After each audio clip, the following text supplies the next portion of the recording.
नाज़रीन, उबावड़ो भरिसां खंबड़ा थाणे जी हद में ॾोहारियुनि जे मौजूदगी इतला ते पुलिस पहुती, जिथे पुलिस ऐं ॾोहारियुनि विच में मुक़ामे दौरान एएसआई अमानुल्लाह अबड़ो शहीद थी वियो आहे। इन हवाले सां वीडियो लिंक ते मौजूद आहे हबीबुर रहमान चाचड़।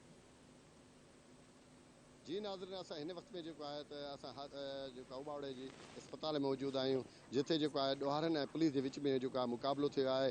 जे बाद जेको आहे खंबड़ा थाणे जी हद में जेको आहे हिकु मक़ामी होटल ते जेको आहे ॾोह जे इरादे सां जेको आहे धाड़ियल बीठा हुआ, त जेको आहे त पुलिस उनखे अहिड़ी इतला मिलियो। जे बाद पुलिस उते जेको आहे पहुती जेको आहे ऐं धाड़ियल ऐं ॾोहारियुनि जे विच में जेको आहे मुक़ाबिलो थी पियो, जंहिंमें बि जेको आहे त हिकिड़ो एएसआई जेको आहे अमानुल्लाह जेको आहे अबड़ो जेको आहे उहो मौक़े ते जेको आहे शहीद थी वियो। ऐं जॾहिं त पुलिस जी जवाबी फायरिंग में जेको आहे ॿ जेको आहे धाड़ियल जेको आहिनि उहे मारिजी विया आहिनि। उनजी जेको आहे सुञाणप अञा ताईं न थी सघी आहे। ऐं जॾहिं त जेको आहे त ज़रियनि खां मालूमात थियो आहे त जखराणी बिरादरी सां उनजो तालुक़ु आहे। ऐं जॾहिं त हिन वक़्त में जेको आहे त DIG सखर जेको आहे जावेद जसकाणी जेको आहे हिते उबावड़े पहुतो आहे। जंहिं बाद उन्हनि सां मीडिया सां ॻाल्हाईंदे चयो त जेको आहे त असांजो जवान जेको आहे ASI जेको आहे उहो शहीद थी वियो आहे ऐं ॿ जेका धाड़ियल जेको आहे असां मारिजी विया आहिनि। ऐं जॾहिं त उनजी अञा ताईं सुञाणप न थी सघी आहे। उन्हनि जो वधीक इहो चवणु हुयो त जेको आहे असांजी जेको आहे रौंती ॿेले में जेको आहे त जल्द खां जल्द जेको आहे असांजो जेको आहे ऑपरेशन कयो वेंदो ऐं उनखां बाद में जेको आहे असांजो जेको आहे ऑपरेशन ओसिताईं जारी रहंदो जेतिरो ताईं धाड़ियलनि जो ख़ात्मो